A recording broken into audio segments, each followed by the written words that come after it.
Boa noite Brasil! Todo mundo torcendo pro sol abrir e nós aqui pedindo. Vamos dar início então a mais uma super live. Porque eu sei que quando a chuva cair, hoje com o tema aí o nosso bolso vai manejo de molhar. percevejo castanho em plantio direto, Pro sol abrir, com a doutora e Lúcia nós Vivan, aqui pedindo pesquisadora, pro tempo entomologista fechar. da Fundação Mato Grosso. Porque eu sei que quando a chuva Olha aí, cair, Caneco, como é que você tá? Tudo aí bem? o nosso bolso vai molhar. Boa noite, Serafim. Todo mundo torcendo pro Boa noite, sol Caneco. abrir, Falando da onde, Caneco? e nós aqui pedindo pro tempo fechar. Natana também Porque entrando. eu sei Seja que bem-vindo. quando a chuva cair, Luciano aí de o Paula. nosso bolso Pode estar postando vai aí do molhar. município que você está falando. Todo mundo torcendo pro Hoje sol mais uma abrir, super live e nós aqui pedindo com o pro tema tempo manejo de fechar. percevejo castanho em plantio Porque eu direto. sei que quando a chuva cair, aí o nosso bolso vai molhar. Todo mundo torcendo pro sol abrir, Vamos esperar mais um e pouquinho. nós aqui pedindo pro tempo fechar. Hoje começando um pouco mais cedo, às Porque eu sei 19 que horas. Aí o quando Thiago a Silva, chuva cair, agrônomo, falando aí de Montevidéu, aí o Goiás. nosso bolso vai molhar. Todo mundo torcendo Hoje vamos pro estar sol debatendo um abrir, assunto bastante e nós aqui pedindo importante, pro né? Que é tempo o fechar. manejo do percevejo castanho. Porque eu sei Uma que praga de quando a difícil chuva controle cair, aí que o nosso bolso vai molhar. atinge bastante a nossa região aqui. Todo mundo torcendo pro sol abrir, e Olha nós lá. aqui pedindo Caneco. pro tempo fechar. Isso Porque eu mesmo. sei que Aí, Caneco, quando a falando de chuva cair, Iturama, Minas aí Gerais. o nosso bolso vai Um abraço molhar. para você aí, Caneco. Todo mundo torcendo pro sol abrir, Da e Universidade nós aqui Federal do pedindo Triângulo pro Mineiro, tempo campus fechar. Iturama. É isso aí, Caneco. Porque eu sei que quando a chuva cair, Prazer recebê-lo aqui no nosso aí canal. o nosso bolso vai molhar. Todo mundo torcendo pro sol abrir, e nós aqui pedindo pro tempo fechar.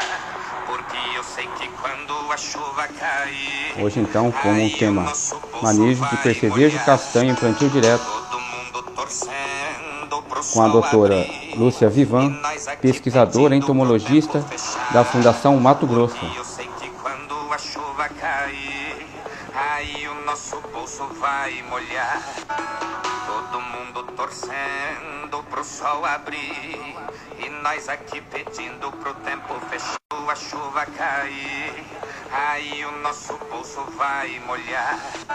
Vou fazer o convite então para a doutora. E nós aqui pedindo pro tempo fechar. Porque eu sei que quando a chuva cair, vai molhar. Todo mundo torcendo abrir, e nós aqui pedindo. Boa noite. Boa noite, Nestor, tudo bom? Como é que tá? Tudo bem, doutora? Bem, tudo bem. Boa noite para todo mundo aí que está entrando. Isso. Então tá ok. Então agora em definitivo, né? Boa noite a todos. Obrigado aí por estar nos acompanhando. Hoje com o tema da nossa live, manejo de percevejo castanho em plantio direto, com a doutora Lúcia Vivan, que é pesquisadora, entomologista da Fundação Mato Grosso. Então seja muito bem-vinda, professora. Também é professora ou só trabalha mesmo lá na Fundação Mato Grosso? Não, trabalho só com a pesquisa na Fundação Mato Grosso. Não, tá ok então, tá? Aí o pessoal também de Cuiabá nos acompanhando, o Diego Tolentino, que é o entomologista da cooperativa Comigo, fica sediado em Rio Verde, também está nos acompanhando. Obrigado aí, Diego, tá nos acompanhando, tá? Então, doutora Lúcia Vivan, se a senhora quiser apresentar um pouco mais, falar um pouco mais do trabalho da senhora, onde a senhora fica sediada, tá? Fica à vontade. Sim. Bom, eu trabalho na Fundação Mato Grosso há 18 anos, né? Então eu sou responsável pela área de entomologia.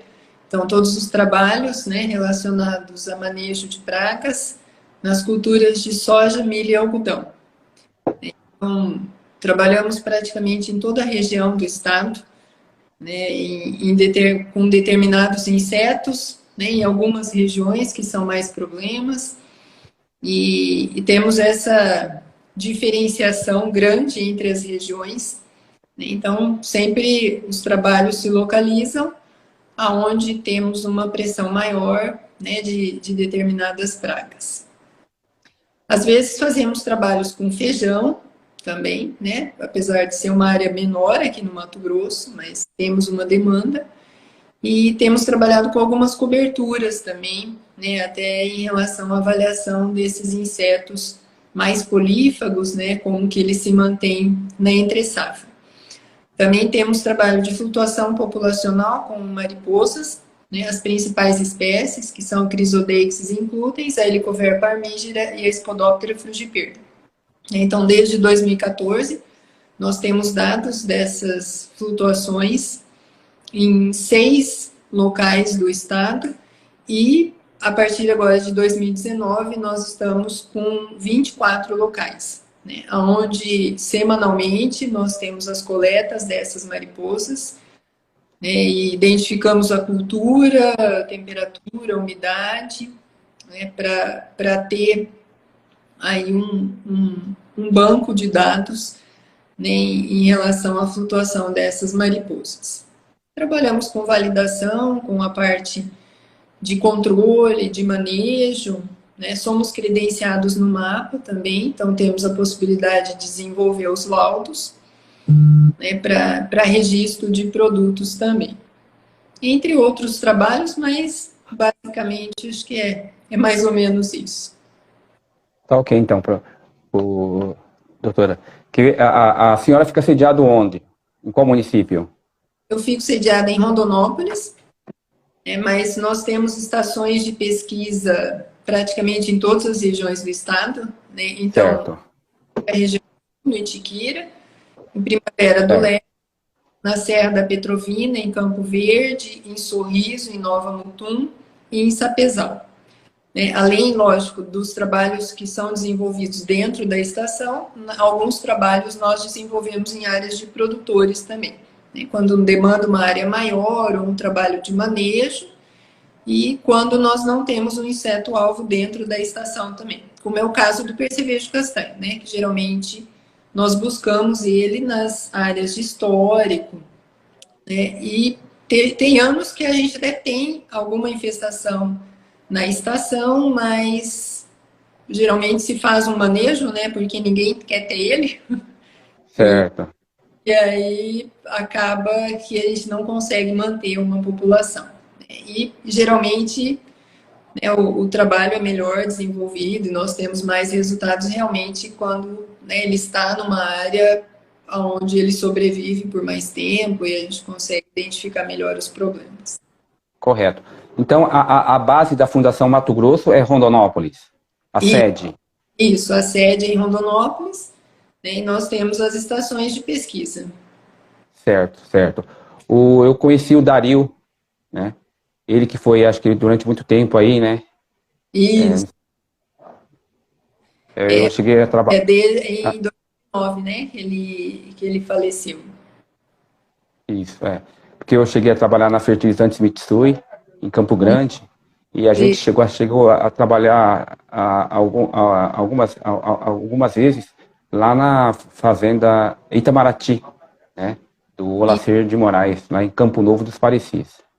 Isso. Ela era um ponto até de trabalhos, né? E hoje, praticamente, esse local ele desenvolve mais trabalho com o pessoal da TMG, né? A parte de que hoje também, né, a fundação também era uma empresa que era muito ligada ao melhoramento, né? Ela começou, na verdade, desenvolvendo variedades de soja, mas hoje, né, isso está com a TMG, a Tropical Melhoramento Genético, e a fundação se desvencilhou, né, até por causa do estatuto, por ser uma fundação, né, nós não poderíamos estar junto com uma empresa, né, de sementes, né, uma empresa praticamente de produto, né, então nós só fazemos a parte da pesquisa. Certo. Então, vamos já dar sequência então aos nossos trabalhos, né, professora? Vamos começar então, né, pelo percevejo castanho, né? Poderia comentar alguma coisa a respeito do seu hábito, né, do seu ciclo, né, alguma coisa sobre biologia, né, para depois a gente chegar no manejo, no controle propriamente dito? Sim. Bom, em relação ao percevejo castanho, aqui no Mato Grosso, e eu sei que aí em Goiás também, nós temos duas espécies, né? Que é o Streptococcus castanha e o Streptococcus carvalhoi. O Streptococcus O castanho que normalmente predomina é a maior situação? sim, né? Na nossa região, sim. No Mato Grosso, nós temos, assim, uma área de abrangência maior com o percevejo castanho, ou o Streptococcus castanha. Mas, nas áreas de onde tem solos mais arenosos, né? Onde se cultiva mais braquiária, solos mais fracos, onde entra a pastagem, a gente observa que tem uma população bem considerável do carvalhói, né? Que, se vocês forem na literatura, ele é um antigo Atarsocoris brachiaria, né? Que foi feita uma revisão de gênero e hoje ele é o Streptococcus carvalhoi. Então, geralmente, áreas com solo arenoso, áreas de pastagem, né? Que até é comum, né, onde se tem um solo arenoso, se trabalhar muito com braquiária, né, e fazer toda essa rotação. Então, predomina essa população do Streptococcus carvalhoi. Em relação à biologia, né, eu não vejo diferença entre eles. Em relação a ciclo, né, são muito semelhantes. O dano, né, também é muito parecido. Assim, os dois se alimentam de raiz, se aprofundam no solo da mesma forma, né, numa condição mais seca. Tem uma diferença externa, né, na morfologia externa em relação à coloração e tamanho, né, o Streptococcus carvalhoi, ele é menor, né, do que o castanha, mas os dois possuem aí os 5 ínsperes, e ele tem uma coloração mais clara também. Mas, né, eu falar uma coloração mais clara é bem difícil sem a gente ter os dois para comparar. Então, o que diferencia mesmo, né, a espécie castanha da espécie carvalhoi é que a espécie castanha, ela possui um tarso no primeiro par de pernas, que é bem visível a olho nu, né, e é uma estrutura que a gente consegue observar no primeiro par de pernas. Já o carvalhoi, ele não tem esse tarso no primeiro par de pernas, né? Por isso que até ele era o Atarsocoris brachiaria, foi feita uma revisão de gênero, né? Ele já teve esse tarso, mas hoje ele não tem, por isso ele foi encaixado em Streptococcus carvalhoi. Então, isso é uma forma da gente diferenciar essas espécies. Pode existir as duas mesmas espécies na mesma área ou não? Sim, é bem comum. Até na semana passada eu fui numa área e nós encontramos tanto o carvalhoi como o castanha nessa área. É uma área mista, ele entra com coberturas também. E por que é importante? Né? Se ele causa o mesmo dano, ele tem o mesmo ciclo, né? O controle vai ser muito semelhante. Por que é importante a gente saber se eu tenho uma predominância do carvalhoi ou do castanha? A gente tem pro carvalhoi um dimorfismo alar, né? Então, o que é isso? Nós temos insetos pro carvalhoi de asas curtas e de asas longas. Então, eu acredito que para vocês também é bem comum, talvez vocês terem uma área onde predomina o castanha e você tem um problema durante 1, 2 ou 3 anos e de uma hora para outra você não tem mais esse problema. Então, até muitos produtores relatam isso. A gente tinha um problema com percevejo, mas sem fazer nenhum manejo específico, ele não está mais na área. Então, isso é muito comum quando a gente tem o percevejo Streptococcus castanha, porque toda a população tem condição de revoar assim que o ambiente não é favorável para ela. Quando a gente tem o Streptococcus carvalhoi, uma parte dessa população ela tem asa curta. E aí em Goiás, né, acho que em Jataí teve uma dissertação que foi desenvolvida que se identificou essa população e com uma parte dessa população de asa curta. Então essa população ela não revoa. Então é bem comum essas áreas de Streptococcus carvalhoi, se eu não entrar com um manejo, né, alguma planta ou algum produto que vai interferir nessa população, nós vamos sempre manter essa população presente na área. Apesar da gente ter as revoadas, porque uma parte da população vai revoar, vai buscar outros ambientes, mas tem uma parte da população que não vai revoar. Então, esse trabalho iniciou com uma pessoa, hoje ela é professora em Guarapuava, ela identificou isso aí em Goiás, e nós buscamos áreas no Mato Grosso, né, e desenvolvemos um trabalho observando essas duas espécies. Então, tem um período de revoada diferente, né? O carvalhói, ele revoa no início das chuvas, até outubro, no máximo final de outubro, geralmente é essa revoada, e o percevejo, o Scaptocoris castanha, ele já tem um período de revoada maior. Então, ele revoa praticamente do início das chuvas até abril. Eu já cheguei a pegar a revoada aqui no Mato Grosso em abril do castanha. Já do carvalhói, não. É um período mais restrito, né? É uma parte da população que vai buscar outro ambiente, né? Talvez para... Nós não sabemos também por que o percevejo castanho revoa, né? Porque geralmente os insetos de solo revoam para cópula, né? Para buscar outras áreas. Então, eles copulam e acabam, né, ocupando outras áreas. O percevejo castanho, ele copula no solo. Então, ele não tem a necessidade da revoada para a cópula. Então, geralmente, ele revoa para dispersão e para buscar novas áreas. Talvez por uma população muito alta naquela área, então, o que consegue, né, o adulto consegue revoar e ir para as outras áreas. Então, o castanho, muitas vezes, revoa toda a população da área. Tá, doutora, quer ver? Normalmente, quando ele faz essa revoada, certo? De um ponto, de um local para outro, tá? Normalmente, ele, por exemplo, está numa propriedade e vai para outra propriedade. Não, necessariamente, ele vai se multiplicar naquela propriedade? Não, né?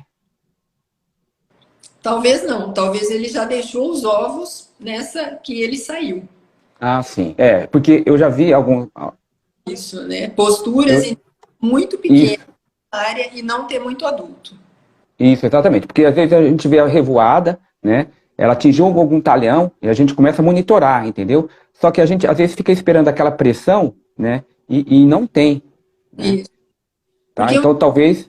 Revoando, como a doutora... ele não tem ovo, né? Ele é um inseto leve. Para ele revoar, ele não pode estar cheio de ovos para deixar em outra área. Né? Então, ele revoa mesmo para dispersão. Para dispersar. Deixa a postura, né, da onde ele vai sair, deixa os filhos ali, né, e ele vai para outra área. E nessa outra área, muitas vezes, ele leva um tempo até a colonização. Né, até ter a cópula, até ter outras posturas. É diferente do coró, né, que quando tem a revoada, a gente observa o adulto, em poucos dias nós já observamos os ovos. Né, e depois as larvas e começa uma nova geração. Para o percevejo castanho já não. Né, então nós temos áreas que têm uma prevalência maior de ninfas, né, e outras que têm uma prevalência maior de adultos e que demoram mais tempo até toda essa colonização.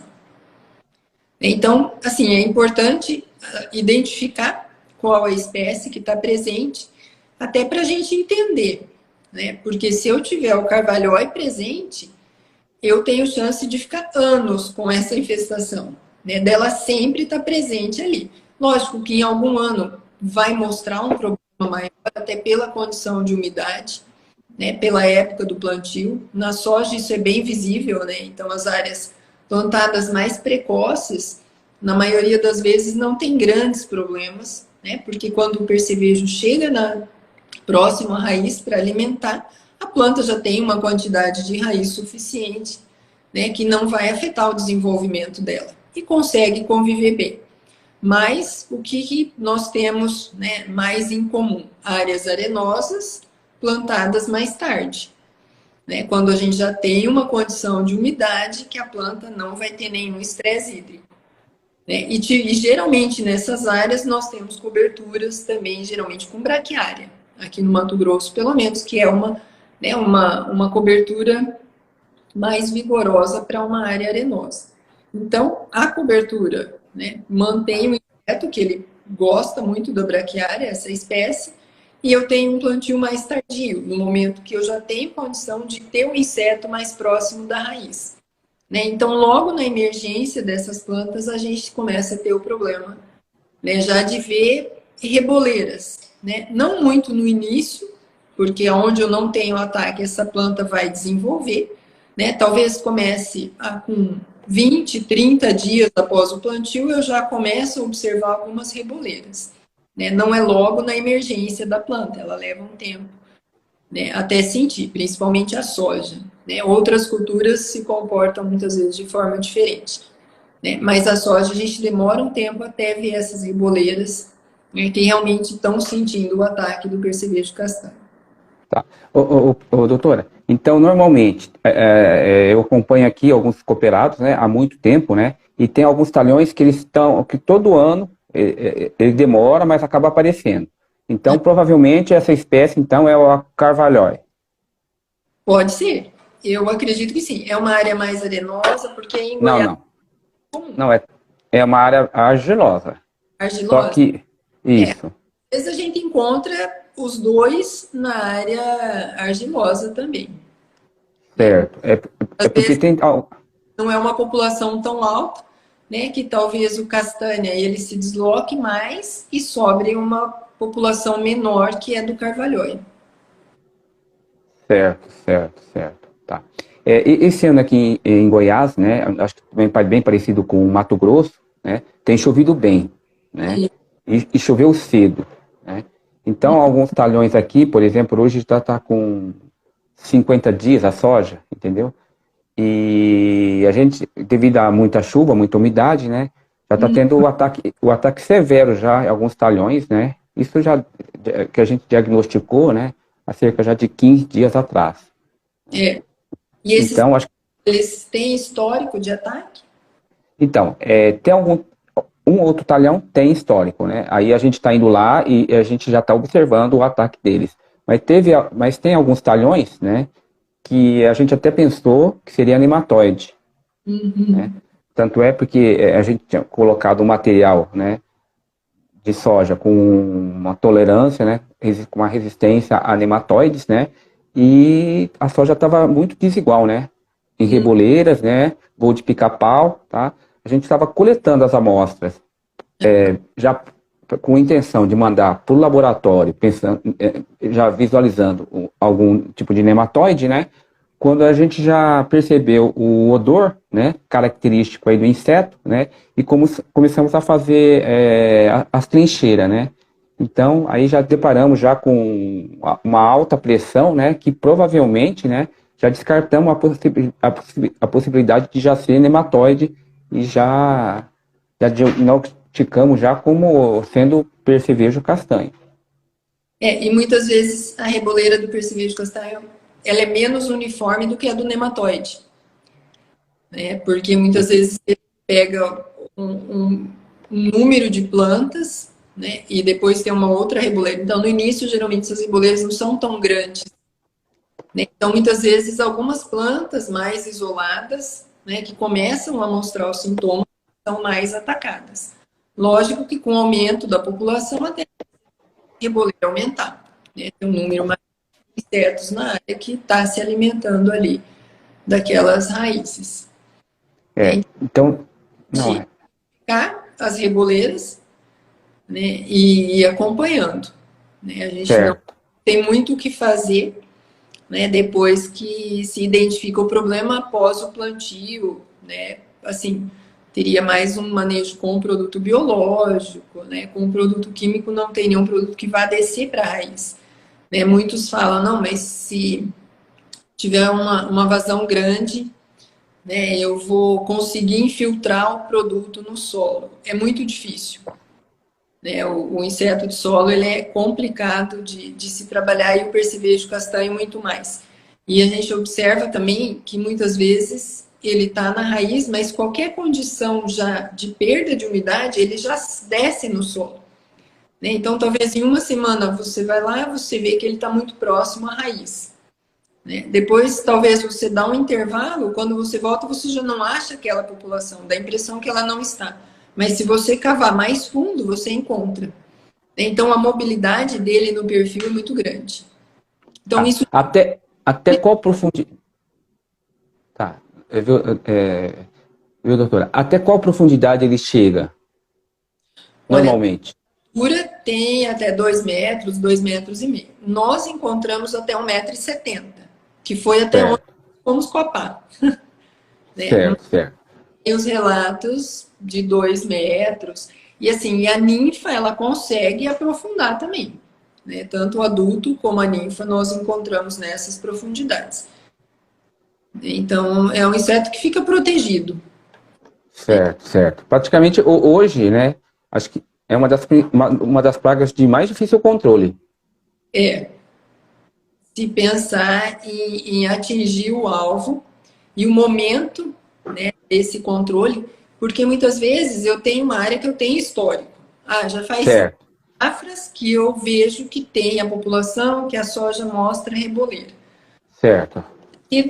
Né, fazer um manejo para esse inseto com algum produto, apesar de a gente não ter nenhum produto registrado, né, não tem nenhum produto químico registrado, mas tem alguns que a gente sabe que pode dar um controle.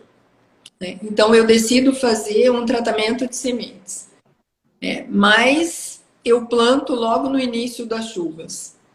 E muitas vezes esse percevejo está a 50 centímetros. Então, quando ele for se alimentar da raiz, com certeza a gente não vai ter mais produto ali. Né? Então, essa é uma grande dificuldade.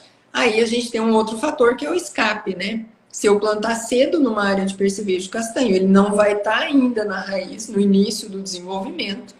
Né? Então, eu tenho um escape ali por ele não estar ali ainda. Então, tem um fator, né, positivo que pode ser eu plantar mais precocemente.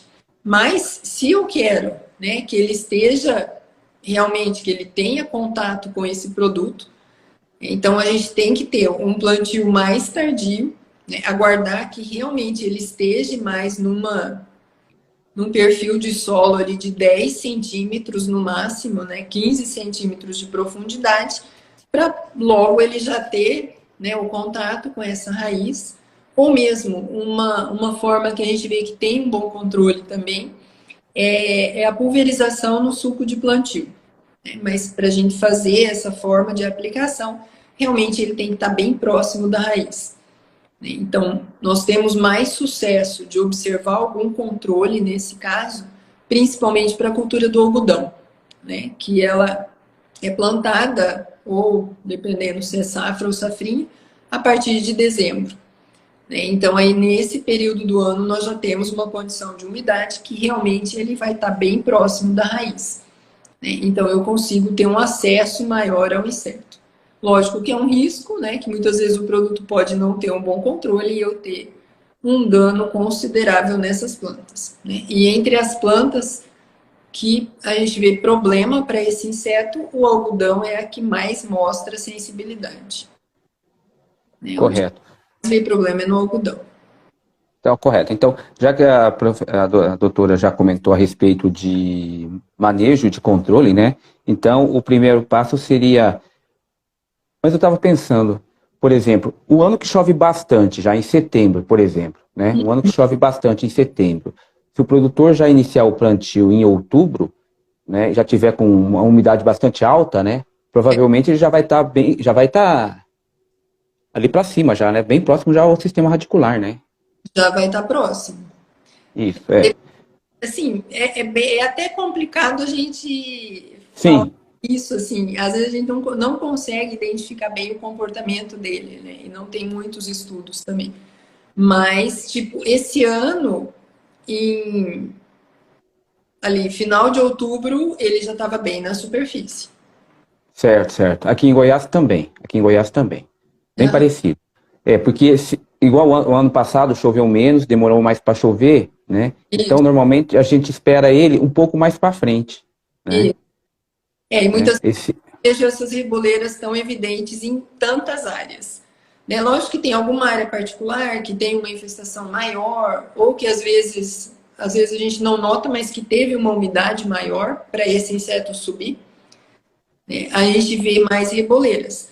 Mas, geralmente, ano que chove mais cedo, todos reclamam de percevejo castanho, né? A reclamação é mais uniforme e é mais maior. Isso, tá? Então, a doutora falou a respeito de TS, né? Existem algum produto que tem um resultado melhor do que o outro? Algum... Nestor, é complicadíssimo. Depende, se você tiver a sorte, né, de ter ele bem na superfície, né, de fazer esse tratamento de semente, e ele tá, né, já nos 10 centímetros, a gente consegue diferenciar alguma coisa. Por exemplo, o fipronil. Fipronil, dessas moléculas que a gente tem no mercado, tem uma melhor eficiência ou não? Olha, o que nós temos melhores resultados é com pulverização no suco de plantio, nem é com semente. Então, por exemplo, o clorpirifos, né, apesar de não ter registro, porque nenhum Sim. tem, né, o clorpirifos no suco de plantio, nós vemos um efeito, e muitas vezes nós não vemos um efeito, às vezes, de população, porque também é bem difícil você quantificar ele, porque, né, ele se movimenta um pouco e muitas vezes aonde você observa não tem a população ou tem. Então, para quantificar é difícil. Então, a gente observa mais o desenvolvimento das plantas, né? Então, se eu fiz os tratamentos, a gente tem as repetições, né? Você observa que a população ela está distribuída na área e você observa aonde você, né, usou os produtos, se tem um maior desenvolvimento das plantas ou não. Porque tem até um produto, que ele é uma mistura de clorantra-niliprole mais tiametoxan, que a gente observa, que eu acredito que é mais uma repelência do que um controle. Porque nós encontramos o inseto, mas a planta se desenvolve muito bem. Então, eu acredito que ele causa mais uma repelência do que realmente um controle. Certo, então... E, assim, nós vemos que hoje, eu acredito que até ele vai sair do mercado, o Rugby é o produto que nós mais encontramos insetos mortos. Que até quando tem essas... A gente até quantifica o inseto morto, porque dá uma diferença muito grande entre os tratamentos. Certo. Isso tudo aplicado, então, via suco de plantio. Via suco de plantio, porque mais tem que ter o cuidado que ele tem que estar mais próximo da, né, a superfície do solo, no perfil, ele tem que estar mais próximo ali da superfície. Porque ele se alimentar, muitas vezes, porque a gente fala, será que ele se alimenta? Ele não tem tanta necessidade do alimento, porque ele se aprofunda um período, né? A gente vê que, às vezes, mesmo na época da lavoura, né, na época da safra, muitas vezes com a umidade diminuindo um pouco, com o período de veranico, ele já sai da raiz. Então, acho que ele busca mais a umidade do que o alimento. Então, ele não se alimenta ali direto para se contaminar tão fácil. Então, ele se muito. Tá, o pessoal, os produtores têm utilizado muito, né, em relação ao pulverizador de suco de linha, né, com os biológicos, né, por exemplo, o metarrhizo, tá? O controle já é menor e mais lento. Sim, mas ao longo do tempo, a gente vê uma boa eficiência do biológico. E o biológico é uma opção também se você vê o problema após o plantio. Certo. Porque com o biológico, numa condição de umidade, né, eu consigo ainda, né, atingir esse inseto, ter uma colonização, né, se ele estiver próximo da superfície. E até áreas de pastagem, né, o biológico tem um encaixe muito bom, né, acredito melhor do que com o químico.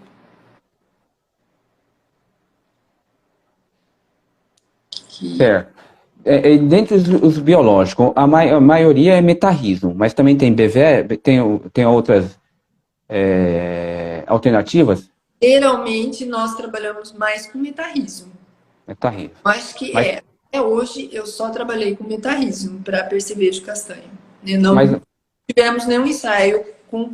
Tem a mistura, né, da Bollvéria e do metarrhizo no mesmo produto, mas, assim, produto isolado de Bollvéria, eu acredito que eu nunca trabalhei. que eu me lembre, não, só foi metarrizo. Certo, tá. Então vamos imaginar assim, então, né? Fez o suco de plantio, né? Tem um produtor, por exemplo, que eu atendo, né? Ele já tem, ele tem feito safra e safrinha, né? Tem colocado metarrizo, tá? E mesmo assim, nessa safra, apareceu numa pressão muito grande, tá? Aí ele tem feito tanto suco de plantio como também barra, via barra. No caso, o corpirifós fazendo via barra, não teria um efeito também? Olha, é muito difícil de medir esse efeito. Certo. Ele pós o plantio. Nós Pós o temos plantio. resultados pré-plantio, né? No plantio, no suco de plantio, nós temos alguns resultados bons, mas também temos muitos resultados ruins. Então, até quando as pessoas me perguntam, né, que produto que eu posso usar, eu falo, olha, depende muito, acho que da sorte. Porque Certo. ensaio, né, ensaio que nós repetimos em várias áreas, nós temos o mesmo produto diferente em cada área. Certo. Então, Ô, doutora, de como ele está no momento do plantio é muito importante. tudo bem, tá. É uma pergunta que os produtores fazem, né? Normalmente eu falo que não tem como, né? Mas muitos produtores já me perguntaram, por exemplo, se pode misturar o clorpirifos com o metarrhizon. Pode. Não, Não não. vai, o metarrhizon, será que não vai perder um pouco de efeito? Pesticida, né? Até, assim, a pulverização no suco, ela é boa, porque aí eu posso tratar a semente com fungicida, né? E fazer o biológico no suco de plantio. Aí a gente não vai ter interferência do fungicida, né? Mas pelo inseticida não tem problema, né? A gente pode Tá, usar o fungo com o inseticida. o fungo com inseticida, não. Tá ok, tá ok, tá. Outra medida de controle, né? Por exemplo, alguma coisa a respeito de preparo de solo, de aração.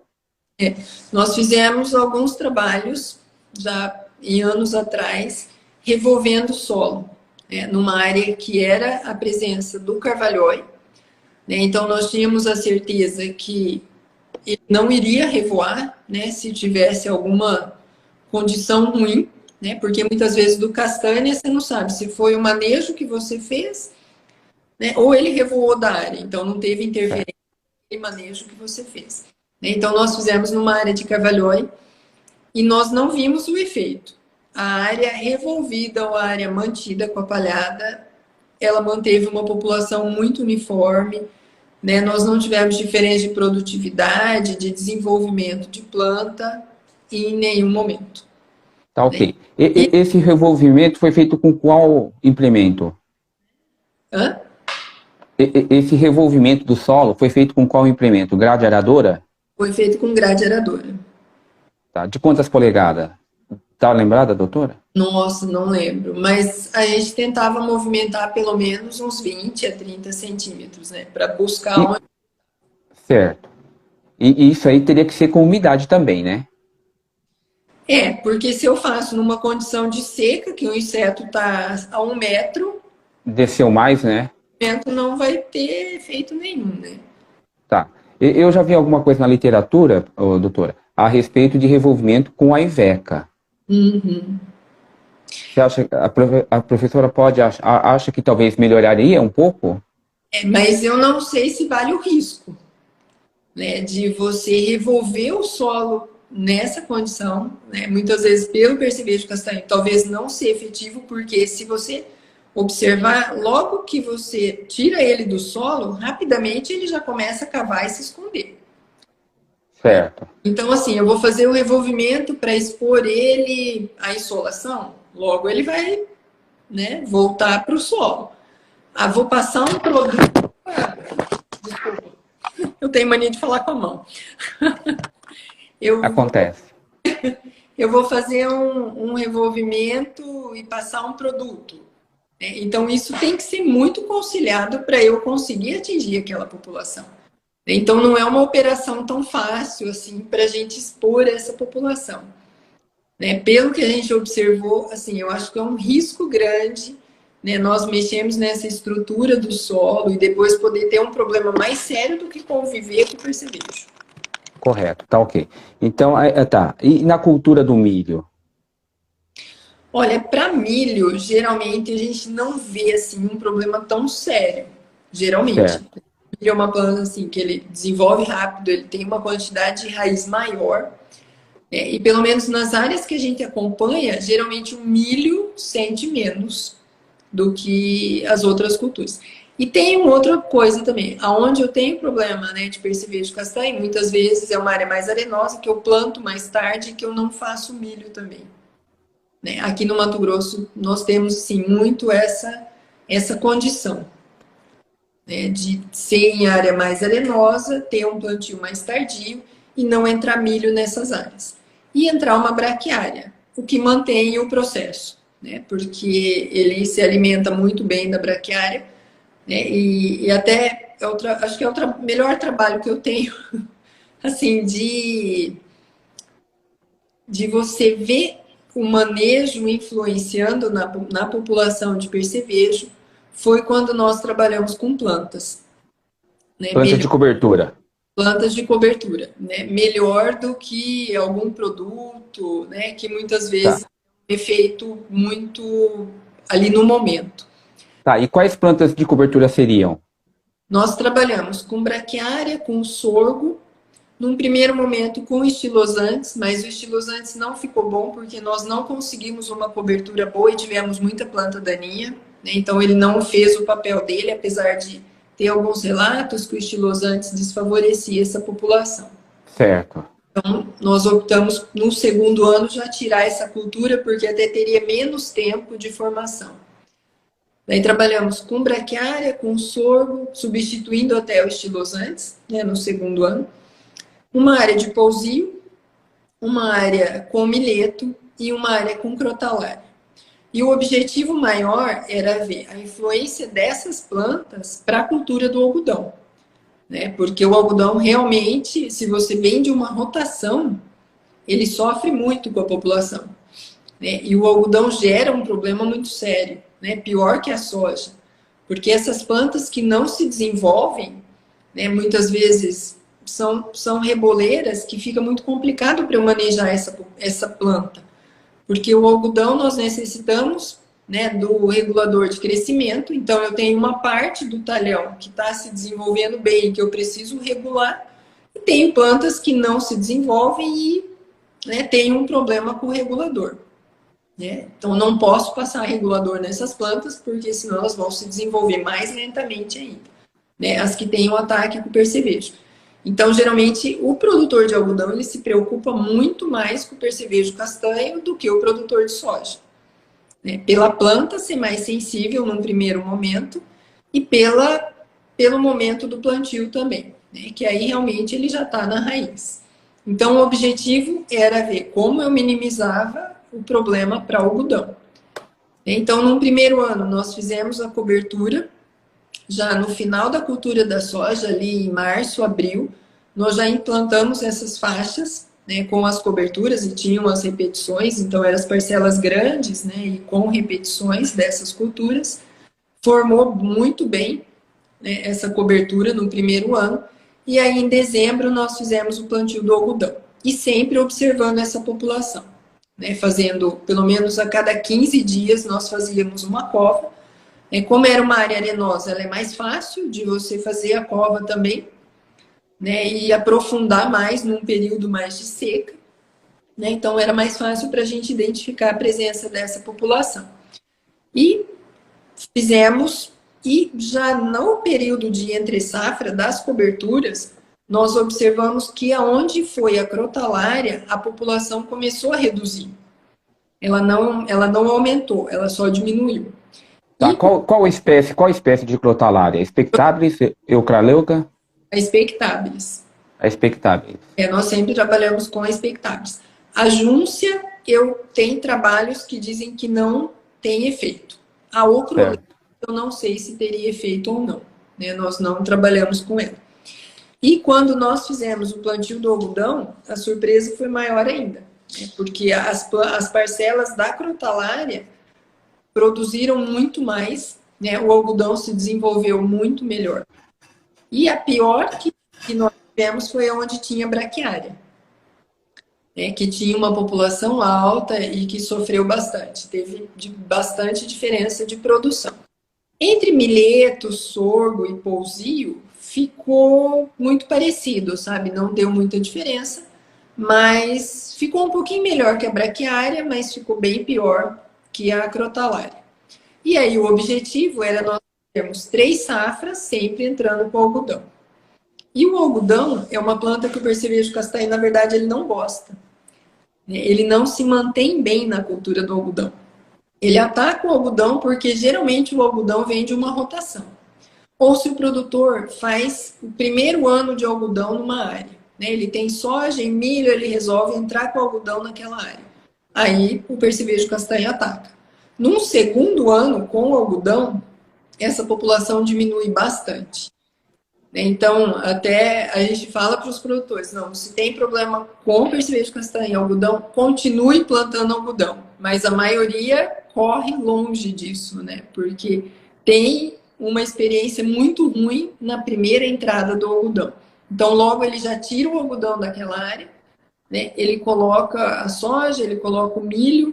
Muitas vezes ele fica 2 anos, né, 2 safras rotacionando e volta com o algodão novamente. Então ele volta com o problema, né? Porque na soja, no milho ou em alguma cobertura, ela vai continuar se desenvolvendo, né? Então, quando nós fizemos esse trabalho colocando o algodão nessas coberturas, nós observamos que já teve uma redução da população, independente da cobertura.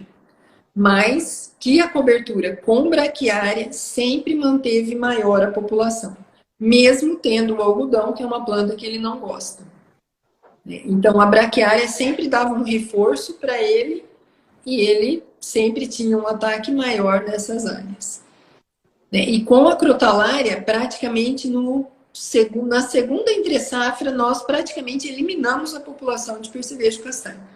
Então, entrando crotalária e entrando percevejo castanho, praticamente nós eliminamos. Assim, muito bom, então.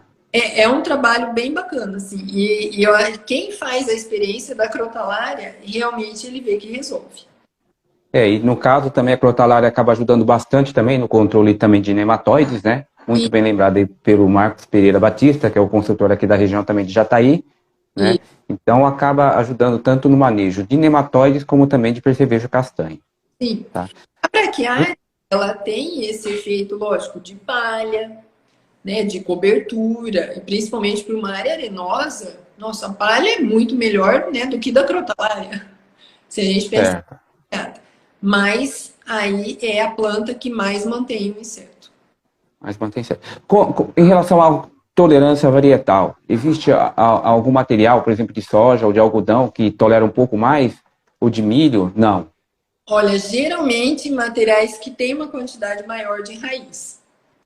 No algodão isso é mais perceptível, né? Por exemplo, a gente tem aqui uma variedade que é bem plantada, foi bem plantada, hoje não é mais tanto.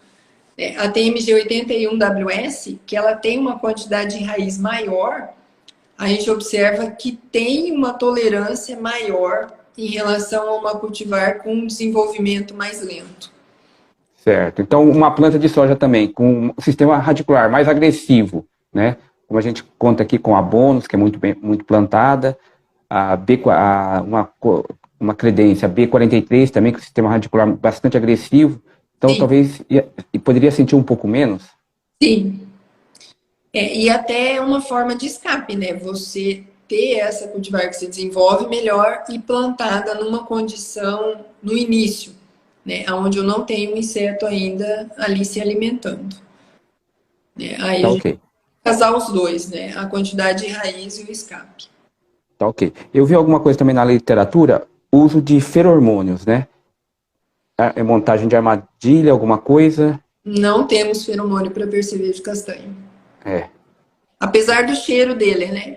Assim, pelo cheiro muito característico, né? Se pensa, esse cheiro deve servir para alguma coisa. Mas esse cheiro, ele é mais de alarme, ou de agregação, ou de dispersão. Ele não é sexual. E geralmente os feromônios, eles são mais com intuito sexual, né? De atrair macho, de atrair fêmea. Então, na hora, se eles saírem do solo, eles não vão sair para a cópula. Então, eles não vão ser atraídos pelo feromônio sexual. Né? Certo. Tem trabalhos até, né, nós assim, enviamos muito inseto para esses trabalhos com feromônio, mas nunca se chegou assim a um feromônio que realmente seja uma forma da gente manejar essa população, né? Ou identificar onde ela está chegando, né? Uma forma de monitoramento. Tá. Tem um seguidor, é o Raoni. Raoni está perguntando qual o tipo de crotalária, né, teve melhor resultado. É a crotalária spectabilis, né? Isso. A gente fala que é da folha redonda.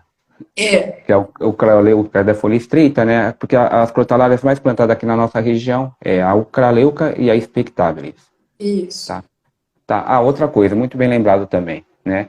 Eu já fiz algumas áreas também onde a gente tinha diagnosticado a presença de percevejo castanho e a gente fez a aplicação com enxofre pastilhado, né? A gente notou um certo desenvolvimento da planta. Aí muita gente, né, muito pesquisador, aliou mais a fatores nutricionais, né, do que de repelência. Qual que é o ponto de vista da doutora? A mais fatores nutricionais do que de certo. repelência. Até para o sulfato de amônio é o que a gente mais tem resultados melhores também, né? Onde ele vai dar um desenvolvimento para a planta, mas até nós desenvolvemos vários trabalhos em algodão, porque é muito mais fácil ver o sintoma do que na soja. O algodão ele mostra mais, né? E no algodão, assim, trabalhando com sulfato de amônia, 3 aplicações a 250 quilos, né, por hectare, aquela planta com o desenvolvimento inferior, mesmo com essa adubação, ela não chega a ser uma planta que não teve ataque. Certo. Não consegue fazer com que ela se desenvolva no nível de uma planta sem ataque. Mas, feito. Tá, no caso do gesso, exerce alguma repelência ou não? Devido ser sulfato? Eu acredito que não. Não.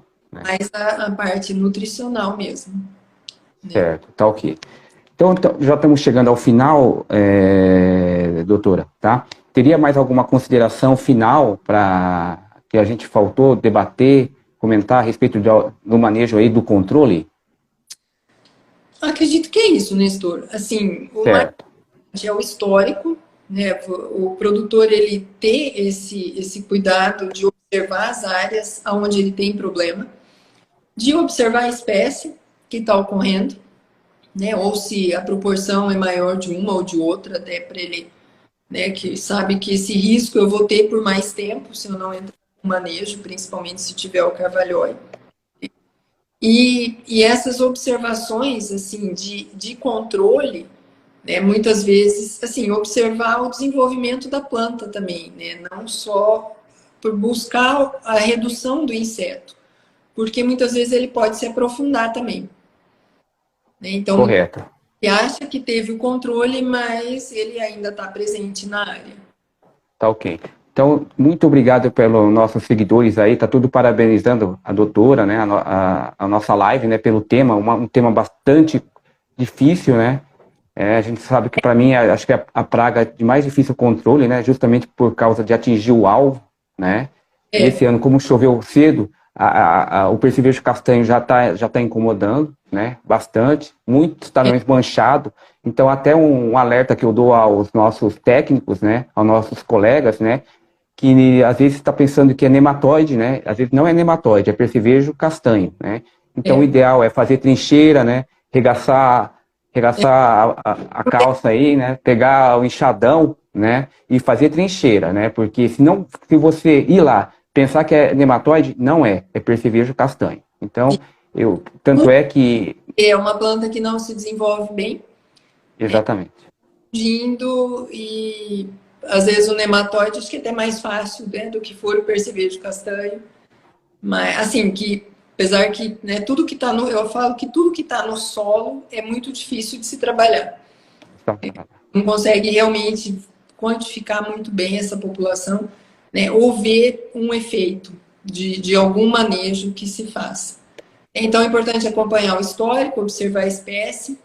Né? No momento, se eu optar por algum produto ou algum manejo que eu vou fazer, né, seja biológico ou seja químico, assim, que se observe como está a profundidade do inseto também. Né? Que muitas vezes a gente que conseguiu interferir nessa população e ele não teve nenhum acesso ao produto. Então, é importante, esse deslocamento dele é muito comum, né, no perfil de solo. Então, doutora Lúcia Vivan, muito obrigado pela presença, pela participação, né, com informações aí bastante relevantes, né, que com certeza vai ajudar o nosso manejo aqui em Goiás, tá? A gente sabe que a Fundação Mato Grosso é uma referência em termos de pesquisa, né, que alavancou, com certeza, o Mato Grosso, né?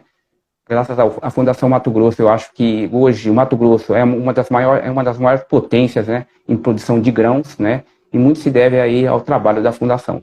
Então, de parabéns, continue assim e muito obrigado. Temos muitos desafios aí, como todos, né? Eu acho que a agricultura é muito dinâmica, né? E a pesquisa, ela é constante, né? Nós não Com certeza, com certeza.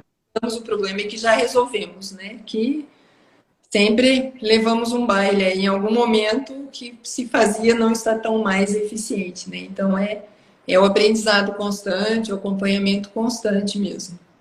Tá ok, então. Mais uma vez, então, muito obrigado. Boa noite. Agradeço. E boa noite. No que puder ajudar, estamos à disposição. Tá ok, então. Muito obrigado, doutora Lúcia Vivan. Obrigada. Boa noite. Boa noite para todos que nos acompanham. Tá ok, então. Boa noite e até a próxima. Boa noite, Brasil.